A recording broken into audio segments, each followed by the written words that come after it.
سارے پاکستانیوں کو کہہ رہا ہوں کہ یہ اگر یہ جو اوپر قبضہ گروپ بیٹھا ہوا ہے اور یہ ظلم کر کے لوگوں کو ڈرا کے ہمیں غلام بنا رہا ہے، اس جہاد کے اندر آپ نے کسی صورت پیچھے نہیں ہٹنا. میں پھر سے آپ کو کہتا ہوں، پیچھے ہٹ گئے ملک کا مستقبل کا.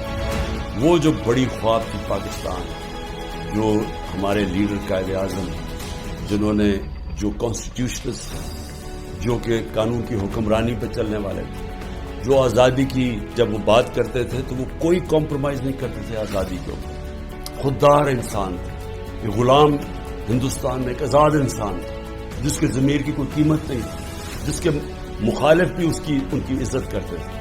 اور علامہ اقبال جو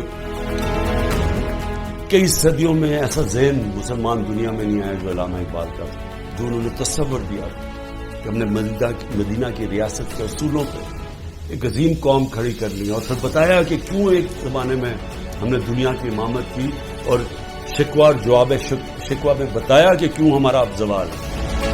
آج ہم ادھر ہی کھڑے ہیں.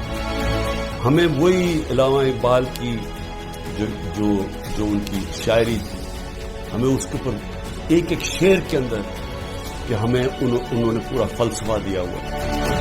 آزاد قوم کی صرف پرواز ہے، صرف آزاد لوگ ہی اقبال کے شاہین بن سکتے ہیں. غلاموں کا کوئی مستقبل نہیں.